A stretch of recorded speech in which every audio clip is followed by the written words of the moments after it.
Kalim pak tek një problematikë e cila me sa duket së fundmi është prezente në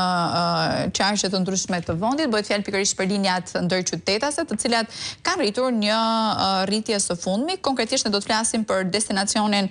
Korçë-Tiranë, që ka shënuar një rritje të ndjeshme gjatë ditëve të fundit, duke u rritur me 3.000 lek, pra ose konkretisht nga 7.000 deri në 1.000 lek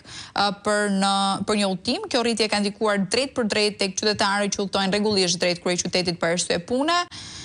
studimi apo për të marrë shërbime shëndetësore, ndërsa shkak për këtë situatë është bllokimi i aksit rrugor Librasht-Pogradec, që ka detyruar mjetet që të ndryshojnë itinerarin e tyre. Lidhem me njërin këtu momente me kolegen Sidorela Xhamaqi për të na dhënë informacion më të detajuar. Sidorela, përshëndes.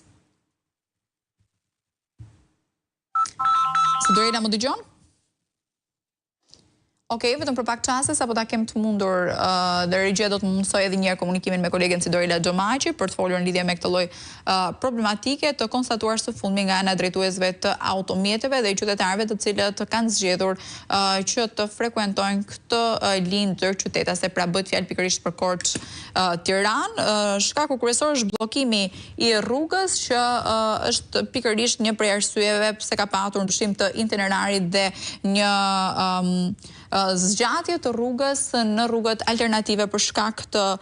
prishjes së aksit kryesor, ndërkohë që do të shohim se çfarë kanë bërë pikërisht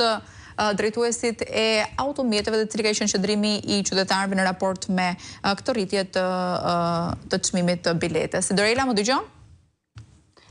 Po, Eneda, në fakt është e vërtet, duket se rruga e cila ka pësuar dëmtime sa i takon Librasht-Pogradec, ka sjell në fakt edhe rritje të çmimit të biletave për të gjithë ata udhëtar të cilët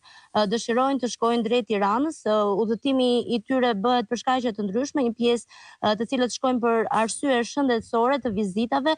kurse një pjesë tjetër të cilët janë studentë dhe duhet të udhëtojnë pikërisht drejt Tiranës, pasi në qytetin e Korçës apo edhe në qarkun juglindor kanë familjarët e tyre. Situata paraqitet e vështirë për këta të fundit, pasi çmimi i biletave sa i takon linjave ndërqytetase ka shkuar nga 700 lek të reja, në fakt që ka qenë deri pak kohë më parë në 1.000 lek, çka ka rritur kostot,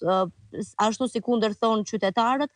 për destinacionin drejt qytetit të Tiranës. Një rrugë vajtëardhje sipas tyre do u duhet 2.000 lek të rinj, gjë që është e papërballueshme. Ata të cilët e vuajnë më së tepërmi janë moshat e thyera, pensionistët, të cilët e kanë të domosdoshme të shkojnë drejt kryeqytetit për vizita mjekësore, po ashtu edhe për gëzime dhe arsye të tjera, ndërsa sa i takon këtyre të fundit, tarifa prej 10.000 lekësh është e papërballueshme për momentin, dhe gjithçka duket se shkak vijon të jetë dëmtimi i rrugës, i cili ka lidhur deri pak kohë më parë Pogradecin me Librashtin dhe më pas itinerari i tyre sigurisht ka qenë qyteti i Tiranës apo edhe qytetet e tjera ku ata dëshironin të shkonin. Në fakt, jashtë kamerave shoferët janë shprehur se shkak i rritjes së çmimit të biletave janë kryesisht kohëzgjatja në fakt e udhëtimit, nga ana tjetër sipas tyre amortizimi i mjeteve dhe rritja e kostove sa i takon karburantit. Këto kanë qenë ndër arsyet kryesore të cilat kanë sjell në fakt edhe rritjen e çmimeve, ndërsa aktualisht që ne flasim, ashtu si kundër dihet, qarkullimi të gjithë drejtuesve të këtyre mjeteve ndërqytetase, furgonave kryesisht, kryhet sigurisht midis aksit Maliq-Lozhan-Moglic dhe Gramsh, destinacion i cili më pas përfundon në qytetin e Tiranës. Nga një distancë kohore e cila shkonte deri në 3 orë, duket se tashmë të gjithë këta drejtues mjetesh të transportit duhet të kryejnë deri në 6 orë udhëtim për të bërritur në kryeqytet. E qartë. Mirë, të falenderoj.